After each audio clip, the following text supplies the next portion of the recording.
আমি কারোর বিরুদ্ধে কোনো কথা বলতে চাই না।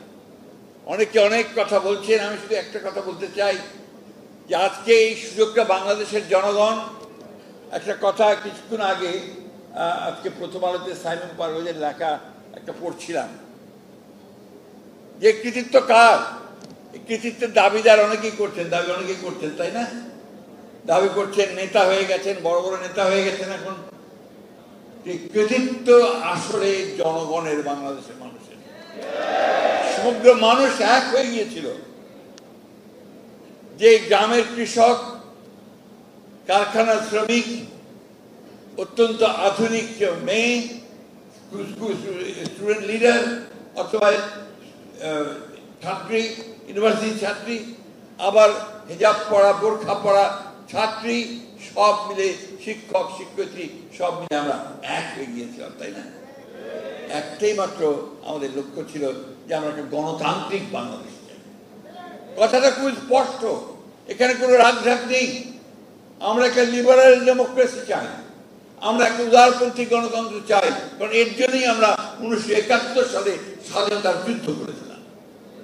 সেদিনও প্রায় 30 লক্ষ মানুষ শহীদ হয়েছিল, আমাদের মা বোনদের সম্ভ্রম নষ্ট হয়েছিল। সেই কথাগুলো আজকাল কেউ উচ্চারণ করে না, কিন্তু সেটাই ছিল আমাদের ভিত্তি। সেই ভিত্তিটার উপর করেই আমরা কিন্তু সামনের দিকে এগিয়ে আজ পর্যন্ত এইখানে এসেছি। অনেকেই হতাশ হয়ে যাচ্ছেন আপনারা, আমাদের নেতাকর্মীরা অনেকেই হতাশার কথা বলেছে, দুঃখের কথা বলেছে, ক্ষোভের কথা বলেছে। কিন্তু আমি আমার এই বয়সে, অনেক বয়স হয়েছে, আমি কিন্তু এতটুকু হতাশ নেই। বাংলাদেশের এই ভূখণ্ডের মানুষের এটাই হচ্ছে ইতিহাস। লড়াই করে করেই বাংলাদেশের মানুষ বেঁচে থাকে, এবং ঝড় ঝঞ্ঝা, সাইক্লোন, সমস্ত প্রাকৃতিক দুর্যোগকে উপেক্ষা করে বাংলাদেশের মানুষ বাঁচার স্বপ্ন দেখে। এবং একটা জিনিস খেয়াল করে দেখবেন যে রিক্সা চালায়, রিক্সা শ্রমিক ভাই, সে পর্যন্ত যখন রিক্সা চালানোর পরে একটা গাছের ছায় আসে, রিক্সা থেকে একটু আরাম করে, তখন তাকে গিয়ে আপনি জিজ্ঞেস করেন, ভাই কেমন আছেন? দেখবেন খুব হেসে উত্তর দেবেন, ভালো আছে। প্রত্যেককে মানুষের মুখে একটা হাসি আছে, এত কষ্ট, এত ত্যাগ, চিৎকার পরে। আজকে সেই আন্দোলনটা, আজকে এটাকে আমি একটা বলি যে 1971 সালের যে স্বাধীনতার যুদ্ধ, পরবর্তীকালের যে স্বাধিকারের জন্য স্বৈরাচারের বিরুদ্ধে যে আন্দোলন, সবকিছু বলে এই যে সংগ্রাম, এই যে গণ অভ্যুত্থান, এটা আমাদের কিন্তু একটা সম্পূর্ণ নতুন একটা সম্ভাবনার দ্বার খুলে দিয়েছে, নতুন বাংলাদেশ নির্মাণ করবার। আমাদের নেতা যারা তারেক রহমান সাহেব সম্পূর্ণ নতুন করে স্বপ্ন দেখাচ্ছেন। আজকে নয়, 2016 সালে দেশনেত্রী বেগম খালেদা জিয়া ভিশন 2030 দিয়েছিলেন রেইনবো নেশন তৈরি করার জন্য। সেখানে তিনি আজকের এই সংস্কারের কথাগুলো, যারা এখন এই কথাগুলো বলছে, আমাদের পণ্ডিতেরা, কেউ আমেরিকা থেকে, কেউ যুক্তরাষ্ট্র থেকে, বিভিন্ন জায়গা থেকে, ইউনিভার্সিটি থেকে পাশ করে এসছেন, এই কথাগুলো তখন দেশনেত্রী বেগম খালেদা জিয়া ভিশন 2030 বলেছিলেন। এবং আমরা যখন এই ফ্যাসিস্ট হাসিনা সরকারের বিরুদ্ধে ঐক্যবদ্ধ লড়াই শুরু করলাম, অন্যান্য দলগুলোর সঙ্গে কথা বললাম, করে বাম ডান সমস্ত দলগুলোকে যখন একখানে নিয়ে আসলাম, আমরা কিন্তু আলোচনার মাধ্যমে আবারও ওই রাষ্ট্র সংস্কারের আমরা কর্মসূচি গ্রহণ করেছিলাম। কারণ আমরা উপলব্ধি করেছিলাম যে বর্তমান যে রাষ্ট্র কাঠামো আছে, এই রাষ্ট্র কাঠামোর মধ্য দিয়ে বাংলাদেশের মানুষের আশা আকাঙ্ক্ষা পূরণ হবার নয়। সেই জন্যেই আমরা সেই 31 দফা কর্মসূচি দিয়েছিলাম। বন্ধুরা খেয়াল করে দেখবেন যে 5ই আগস্টের পরে, বোধহয় সম্ভবত 7ই আগস্ট, আমরা একটা জনসভা করেছিলাম পার্টি অফিসের সামনে, তাই না? সেই 7ই আগস্টে আমাদের সব শেষে ভাষণ দিয়েছিলেন আমাদের দেশনেত্রী বেগম খালেদা জিয়া। হাসপাতাল থেকে 4-5টা লাইন বলেছিলেন। কি বলেছিলেন? যে প্রতিশোধ নয়, প্রতিহিংসা নয়, বন্ধুত্ব, ভালোবাসা, সৌহার্দ্য নিয়ে আমাদেরকে আবার নতুন জাতি গঠন করতে হবে। আমাদের নেতা তারেক রহমান সাহেব ওই একই কথা বারবার বলেছেন যে আসুন আমরা ভুলে যাই, আমরা নতুন করে আবার স্বপ্ন দেখি, এবং সেই স্বপ্নকে বাস্তবায়িত করি, একটা সত্যিকার থেকে সমৃদ্ধ বাংলাদেশ গঠন করবার। বলেই থেমে থাকেননি, তিনি প্রতিনিয়ত কাজ করছেন যে কিভাবে বাংলাদেশের এই একদম মোকলা হয়ে যাওয়া অর্থনীতি, চুরি ডাকাতি করে লুটপাট করে যাকে শেষ করে দেওয়া হয়েছে, তাকে কি করে টেনে তোলা যায়। তিনি প্রতিদিন কথা বলছেন অর্থনীতিবিদদের সঙ্গে, দেশের বাইরের যারা প্রখ্যাত অর্থনীতিবিদ আছেন তাদের সঙ্গে তিনি কথা বলছেন। কি করে গ্রামের আমার সেই খেটে খাওয়া মানুষগুলোকে মুখে একটু হাসি ফোটানো যায়, তার জন্য সেচের ব্যবস্থা, বীজের ব্যবস্থা, পানির ব্যবস্থা কি করা যায়, তার জন্য তিনি কাজ শুরু করেছেন। ফার্মার্স কার্ড তৈরি করেছেন, যাতে করে ইতিমধ্যে তৈরি করে ফেলেছেন, যাতে করে ভবিষ্যতে জনগণ যদি আমাদেরকে ভোট দিয়ে ক্ষমতায় নিয়ে আসে আমরা জনগণের কাজ করতে পারি। কি করে বস্ত্র শিল্পকে টেনে তোলা যায়। বন্ধুগণ, আপনারা গর্ব করতে পারেন এই দেশে যা কিছু মহান অর্জন হয়েছে, অর্জন হয়েছে বিএনপির হাতে।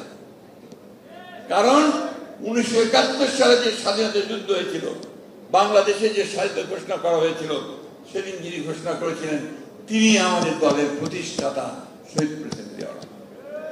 আপনি গর্ব করতে পারেন যে একদলের শাসন ব্যবস্থা বাকশাল থেকে তাকে সামনে নিয়ে যে রাজনৈতিক সংস্কার করা হলো, একটা মুক্ত একটা রাজনীতি, একটা বহুদলীয় গণতন্ত্র, এটা কিন্তু শহীদ প্রেসিডেন্ট জিয়া রহমান হয়েছে। সেদিন তিনি সমস্ত সংবাদপত্রগুলোকে স্বাধীন করে দিয়েছিলেন। যে আমাদের ভাইরা আজকে এখানে এতজন আছেন, একটা ছিল না, সব বন্ধ করে দিয়েছিল শেখ মুজিবুর রহমান। মাত্র 4টা সরকারি পত্রিকা চালু ছিল, মৌলিক অধিকার চলে গিয়েছিল। এই কথাগুলো বারবার বলতে হবে, কারণ ওই ফ্যাসিস্টরা তারা এই দেশকে ওইভাবেই বরাবর চিন্তা করেছে, দেশকে তারা ওইভাবে গোলাম বানিয়ে রাখতে চেয়েছে।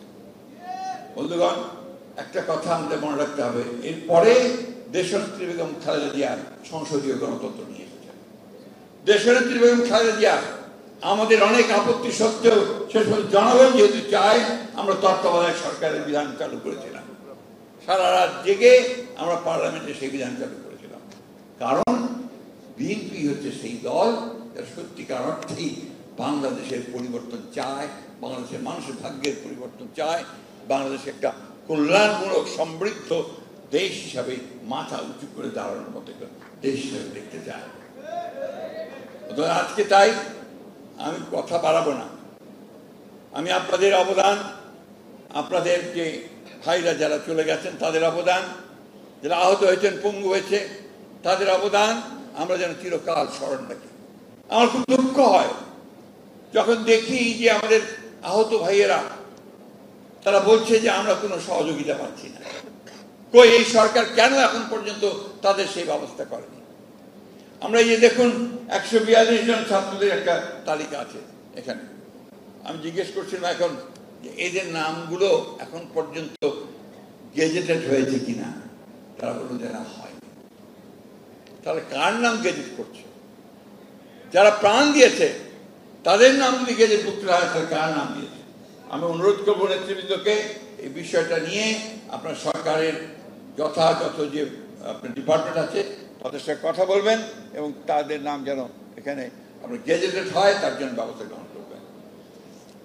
দ্বিতীয় কথা যেটা আমি আগেও বলেছি যে আমরা তো আপনার ফ্যাসিস্ট মুক্ত হয়েছি, সুযোগ সৃষ্টি হয়েছে নতুন একটা গণতান্ত্রিক একটা ব্যবস্থা ফিরিয়ে নিয়ে আসার, তাই না? কিন্তু ষড়যন্ত্র তো থেমে নাই। যে কথা কিছু আগে আপনারা বলেছেন যে ফ্যাসিবাদ তো এখনো শেষ হয়ে যায়। আজকে লক্ষ্য করে দেখুন যে পরিকল্পিতভাবে এই গণতন্ত্র যেন উত্তরণ না ঘটে তার জন্য কাজ শুরু হয়েছে। সোশ্যাল মিডিয়াতে বিভিন্নভাবে কাজ করা হচ্ছে, নেতাদের বিরুদ্ধে কথা বলা হচ্ছে। এমনকি আমার নেতা তারেক রহমান সম্পর্কে অশ্লীল অশ্রাব্য ভাষায় কথা বলা হচ্ছে। এটা কেন করা হচ্ছে? ভয় পেয়ে। তারা ভয় পেয়েছে তারেক রহমান তো জাতীয় নেতা হিসেবে ও অলরেডি প্রতিষ্ঠিত হয়ে গেছে, সুতরাং তিনি যদি ফিরে আসেন তাহলে তারা যাবে কোথায়? আমি এটুকু আশ্বাস দিতে পারি তাদেরকে যে তারা সঠিক জায়গায় থাকবে। প্রিয় বন্ধুগণ, এই কথাগুলো আমাদের মাথায় রাখতে হবে। আমাদের সংগ্রাম শেষ হয়ে যায়নি। আমাদের যে শত্রু চতুর্দিকে, আমাদের শত্রু মানে কি গণতন্ত্রের শত্রু, বিএনপির শত্রু না, মনে রাখবেন। BNP is democracy, BNP is freedom, BNP হচ্ছে উন্নয়ন, ডেভেলপমেন্ট। এই কথা মাথায় রাখবেন। আমরাই করেছি, এটা আমরাই করবো এবং ভবিষ্যতে আমরাই বাংলাদেশকে একেবারে উন্নয়নের চরমে নিয়ে যাবো। আপনারা নেবেন, ইয়াং জেনারেশন। আমরা হয়তো থাকবো না, কিন্তু আমরা দেখবো যে আপনারাই সেখানে নিয়ে গেছেন। আজকে ওই জন্যে এদের কোনো পাতা ফাঁদে আমরা পা দেব না। এরা ফাঁদ পাচ্ছে, আমাদেরকে প্রভোগ করছে যে আমরা যেন আমরা ঝাঁপিয়ে পড়ি, প্রতিবাদ করি, কনফ্রন্টেশন করি, এমন একটা অবস্থা তৈরি করি যেন গণতন্ত্রের উত্তরণটা ব্যাহত হয়। এটাতে আমরা পা দেব না। আমরা অত্যন্ত ধৈর্যের সঙ্গে, সহনশীলতার সঙ্গে, শান্তির সঙ্গে আমরা আমাদের নেতার যে নির্দেশিত পথ, আমাদের নেত্রীর নির্দেশিত পথ, সেই পথ ধরে আমরা গণতন্ত্রের দিকে এগিয়ে যাব। গল্পটা শুরু হয়েছে কোথায়? গল্পটা শুরু হয়েছে যেই আপনার ফেব্রুয়ারি নির্বাচনের কথা ঠিক হলো লন্ডনে বসে, আমাদের চেয়ারম্যান তারেক রহমান সাহেব এবং চিফ অ্যাডভাইজারের মধ্যে বৈঠকের মধ্যে, তারপর থেকে এই গল্পটা শুরু হয়েছে। অর্থাৎ নির্বাচন হতে দেওয়া যাবে না। এটা এদেশের মানুষ, তারা বরাবরই সংগ্রাম করেছে, লড়াই করেছে, তারা তাদের যে দাবি, সে দাবিকে আদায় করে নিয়েছে। এবং এই নির্বাচনও অবশ্যই দেখবেন ওই আপনার ফেব্রুয়ারি মাসে যে ঘোষিত সময়, সেই সময়ের মধ্যে নিশ্চয়ই আপনার অনুষ্ঠিত হবে। আমরা নির্বাচনটাকে বিএনপিকে ক্ষমতায় নেওয়ার জন্য চাচ্ছি না। আমরা চাচ্ছি যে বাংলাদেশে একটা গণতান্ত্রিক কাঠামো তৈরি হোক। আমরা চাচ্ছি মানুষ তার প্রতিনিধি নির্বাচিত করুক এবং তার জন্য সংস্কারের প্রতিটি ক্ষেত্রে আমরা কিন্তু প্রায় একমত হয়েছি। আজকে সেই জন্যই বলতে চাই আপনাদেরকে যে আপনারা ধৈর্য হারাবেন না, কখনোই উত্তেজিত হবেন না, প্রভোক্ত হবেন না, প্রভোক্ত হয়ে কখনো কোনো পাতা ফাঁদে পা দেবেন না। একটা কথা বলেই আমি শেষ করব।